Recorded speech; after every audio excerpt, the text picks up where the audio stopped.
Bet aš manyčiau, kad čia prastesnis dalykas ir daug lengviau spręs visus santykius reguliuoti. Paėmė iš vienos partijos, iš kitos ir konfliktas iš karto yra, iš jo drama, tik tai tu esi stebėtojas, padirigavai. Yra ir tas. Jums atsakytų, mes duodam tai, ką nori klausytos ir žiūrovai girdėti. Kadangi tą ir te girdi. O kadangi tik tiek te gali suprasti jam, tuo jį ir maitina. Originalių termų neiškyla, čia aš nesu girdėjęs. Bet čia kita diskusija būtų. Vis tik tas išdavystės klausimas ir elito išdavystės. Nesigilinkim, kas yra elitas, bet yra vis tiek jisai toks, vienaip ar kitaip suprantam. Aš duodu dar vieną pavyzdį, labai tokį artimą ir skaudų, sakyčiau, tai yra serbai. Serbus prieš 10 metų, visi žinom, bombardavo, skaudžiai ir žiauriai bombardavo. Ir dabar dalis serbų, tų sprendžiančių žmonių, vis tik pasisako už besąlygišką pritarimą tiems, kurie jos prieš 10 metų bombardavo. Kita dalis elito kategoriškai nesutinka su tuo. Jiems yra kaip tu gali ranką, kuri tave mušė, dabar bučiuoti. Bet vis tik dauguma pasisako už tą bučiavimą rankos. Vėlgi tas interesas matyti. Buvimas Europos Sąjungai nėra visiškai toks atsitiktinis ir menkareikšmis dalykas Europai gyvenančiai valstybei.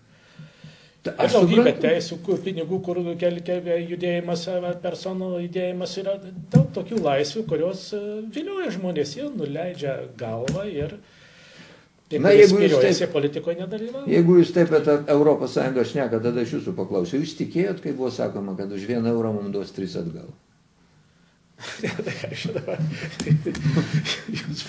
Bet pamenat, kad buvo toks mitas? Jūs kiekvienam pasakyti, niekas neatsakys tiesiai jums. O jūs neteisus.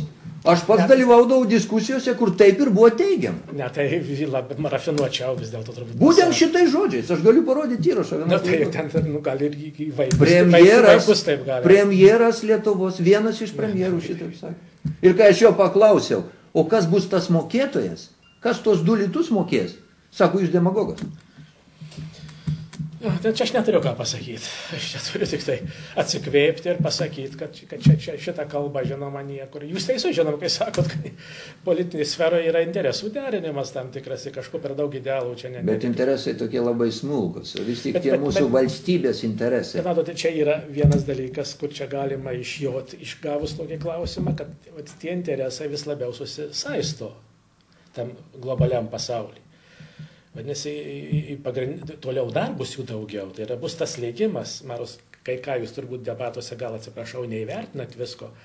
Tas procesas vyksta, kai kas tai sako, kad išgalvota problema yra ekologinė būklė civilizacijos. Taigi tai jau šitaip šnekėjai, taip skaitai, arba nesekt, kas darosi tai civilizacijai. Nematyti ne tų tirpstančių ledų, nematyti, sakysim, neužterštumo. Visa ta struktūra kitokia yra, kad globalumo problemos darosi kasdieniškos politikos problemos. Ir toliau jos tokios darysis. Norit pasakyti, kad bus klausimų, kuriuos galės spręsti tik visi kartu. Jau jos yra. Žinoma. Ir tai dėl to, kai kas čia atvažiavus iš Amerikos lietuvių, sako, jūs neskiriate globalizmo nuo globalizacijos.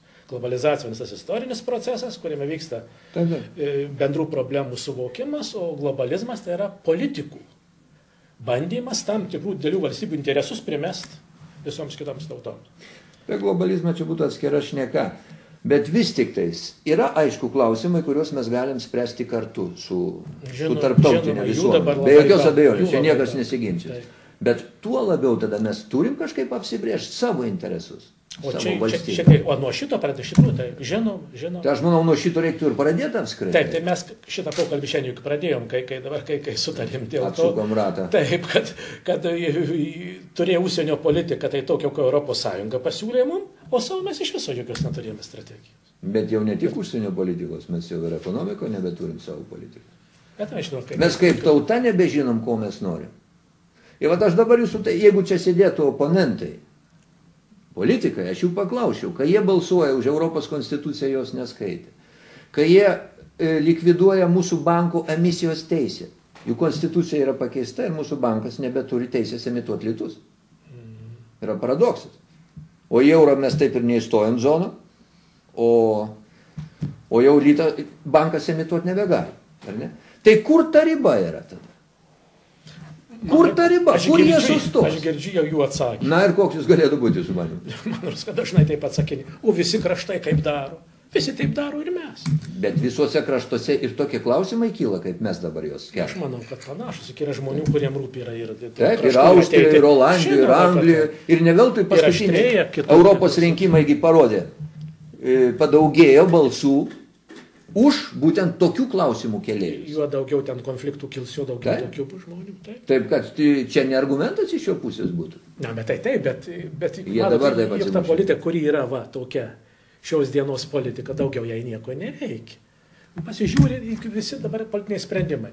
Prancūzai taip daro, kokie daug, prancūzai mažai sako, švedai taip daro, anglai ar vokiečiai. Na gerai, bet tai kur yra tie pas mus visuomeniai žmonės, tos šviesios galvos, kurios galėtų kažkiek priešintis, bandyti stabdyti šitą procesą? Beviltiškai sujauktos. Iš tikrųjų, atsiprašau, aš čia turėčiau jau ir žiniasklaidai mest kaltinimą, ne iš piktos valios. Iš esmės toks yra vežimo tampymas, kai apskritai juk bendrų nuostatų beveik neegzistuoja. Tokios, kurios būtų išdiskutuotos, aptartos ir paskui paviešintos ir žmonės galėtų priimti sąmoningai. Net dar daugiau aš su pedagogais esu susidūręs. Pedagogai didžiuojasi, kad neturi pažiūrų šiais laikais. Ką jūs sako? Ir motyvas labai paprastas. Tarybiniais laikais buvo priverstiniai pažiūros primestos, o dabar išėjau mes, sako, mes negalim mokiniams primest savo pažiūrų.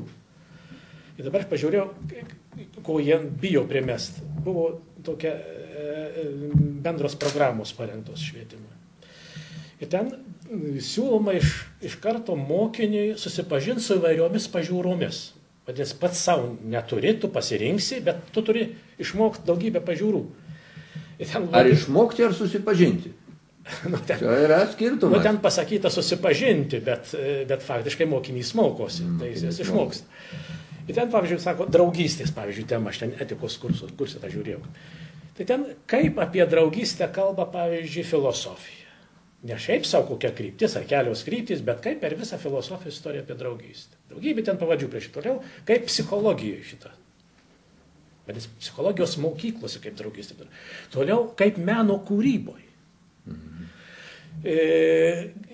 Žodžiu, prirašyti tokie didžiuliai sąrašai, kurių turėtų prisiklausti, sakysim, 120 pažiūrų, žinot, ar teorijų. Tai iš jų gali pasirinkti mokinys.